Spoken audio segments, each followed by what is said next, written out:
So much death. Guys, why is there so much death? Yeah, I died. What is up, my dudes? It's your boy Max from Witcream Media, and it was one hell of an awesome night for me and the boys from Lunaria as our server has finally conquered the Desert Dragon. Besides getting awesome equipment like a Dragon Scale of Ultimate, we made an extra effort to study the moves with the combined information of our server's greatest players. I just want you guys to know that this was a team effort, and opening up this episode should be giving credit to where credit is due. So I'd like to thank Maymuri, Daphne, Itet, Cherith, and Nikel from Lockdown, Uton from Indo Elite 2, and Zirael from Grim Reaper. Also, just want to give a quick shout out to these awesome people as well whose support means so much to this channel. To our handsome guildmaster Hawkeye aka Puffergasm1845, our professional software developer Chichi, the forever maldita moy Chicha, our resident wholesome boy Sardonyx, my homeboy Darves aka the top dog from Lockdown, Zoe from Prime, Sure Shot from Warlords, Bitag Guild from Typhoon Kim, and Zendria from Karakul. Also, I just want to let you guys know that we're almost hitting 500 subs! Yay! And we want to celebrate that with a question and answer portion. I'll be giving away 250 diamonds as a small token of gratitude to the most interesting question, as this is all I can afford for now. So if you want to know something about Witcream, World of Dragonest, or even me, just let us know down in the comments and we'll answer all of those questions in another video soon. Alright, let's start with the guide because we've got a lot of things to talk about besides how we're gonna survive the quarantine with canned food. For you to survive the Desert Dragon Nest, you're going to need the following basic stats to at least not burn your red diamonds away trying to beat it. Note that this guide is meant mostly for free-to-play players, as we're honestly not the fanciest when it comes to combat power. So first off, you need at least 30,000 attacks so you can burst down stage 2, and have at least 200k HP. A well-coordinated team, which will come in handy at stages 2 and 3, Highlander armor just in case things go south, of course a mastery of your skill rotations for optimal damage, and lots of tumbling. Lots and lots of tumbling. Let's fiddle a diddle with stage 1. Now this stage is relatively easy compared to the next two stages. You should be more concerned about the mobs rather than the boss, as the Archbishop's attacks don't sting that much. Watch out for the traps though. That nasty silence can put you in a very bad place. Let's break it down step by step. So focus on killing the Archbishop so that you can destroy the seals located in each corner of the map. You can choose to play it safe by killing the mobs first, but you also have the option to lure the mobs away while the rest of the party focuses on destroying the pillars. And that's basically it. Oh, again, watch out for the traps. They cast a long silence which negates all of your incoming damage besides normal attacks. Stage 2 seems to have an obsession with the number 2. This is where things become interesting, as you will fight 2 sandworms and have 2 options. Either burst them down at roughly the same time or take them out one by one but risk a lot of dead party members.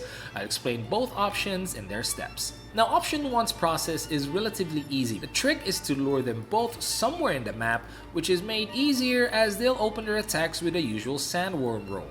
Next is doing your best to dish out damage to the both of them at the same time. Now, it doesn't have to be equal. Just bring them both down to at least ×1 before proceeding to kill either one of them.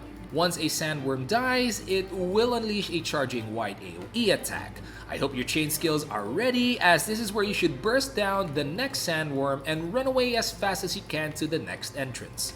Option 2 is basically having someone lure the boss away while the rest of the party focuses on taking down one sandworm.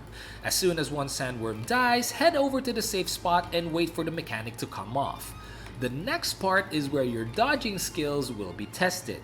The remaining sandworm will receive a buff that will increase its attack to 300%, so if you're not building defense, a normal attack can instantly kill you. Be careful. Once it's down, just head over to the next level. Sweet Didi is a fast and snappy boy, and I certainly had fun studying its mechanics. Prepare to dial your dodging skills to 11, as you'll need some fast reaction times and sweet teamwork to seal the deal.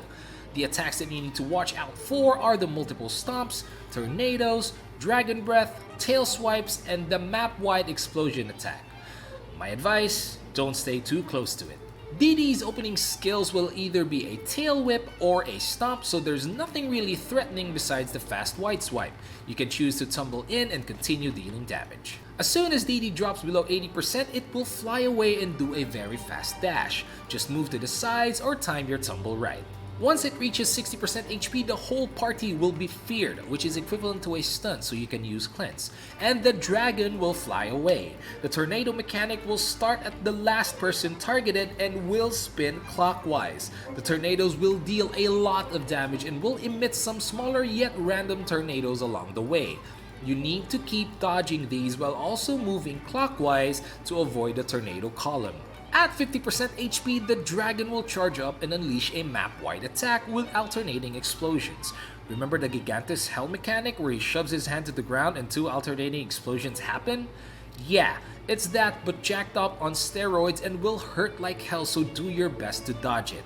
The last mechanic drops at below 30% HP. The Desert Dragon will fly away to prepare for a descent attack. This is where coordination and common sense comes in, as the surviving party members will need to deactivate the 8 altars.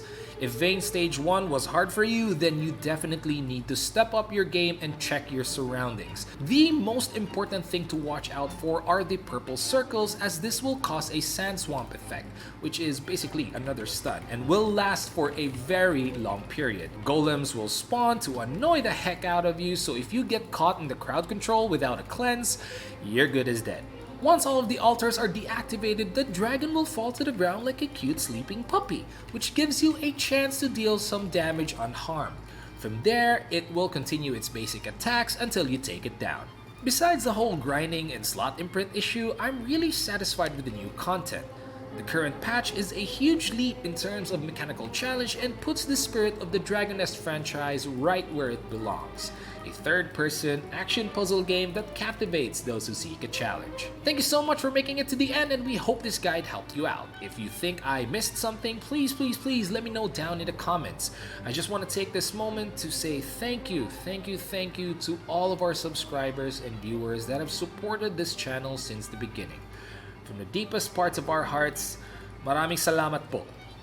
Peace, be nice, stay safe, and we'll see you next time.